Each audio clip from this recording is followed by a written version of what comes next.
सध्याच्या घडीला राजकुमार हिरानी यांचा डंकी हा जो सिनेमा आहे तो थिएटरला रिलीज झालेला आहे.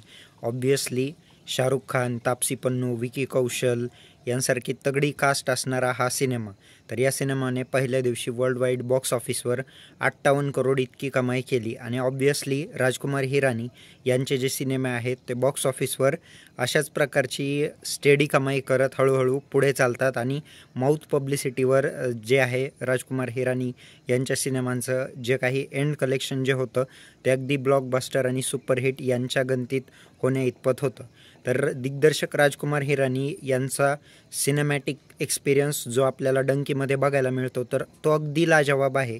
सिनेमा कसा असावा, एक इमोशनल लाफ्टर रॉईड ज्या प्रकारची असते तर त्या प्रकारची इमोशनल आणि लाफ्टर रॉईड जी आहे ती डंकीमधून पाहायला मिळते. डंकीमध्ये खास करून विकी कौशल जो आहे तो त्याच्या भूमिकेने भाव खाऊन जातो आणि तो आपल्याला लिटरली स्पीचलेस करतो. ॲज अ ऑडियन्स आपण तिथं बसल्या बसल्या एकदम आपल्या डोळ्यात असं प्रचंड वेदनेचे भाव उभे राहतात. Literally hats off to Vicky Kaushal. Vicky कौशलने गेल्या काही वर्षांमध्ये ज्या काही प्रकारचं त्याच्या ॲक्टिंगवर काम केलेलं आहे ते लाजवाब आणि कमाल आहे.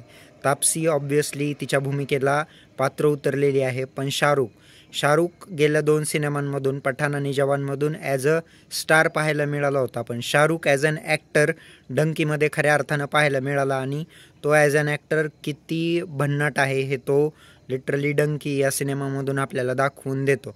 तर डंकी सिनेमाची वन लायनर स्टोरी ऑलरेडी सांगितली गेलेलीच आहे.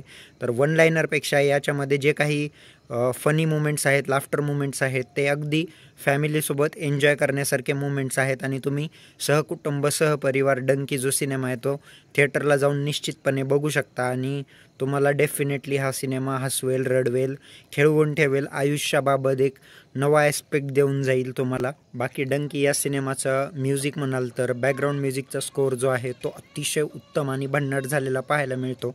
प्रीतमनं त्याची मॅजिक जे काही आहे BGM वरती अत्यंत प्रभावीपणे पाडलेलं पाहायला मिळतं.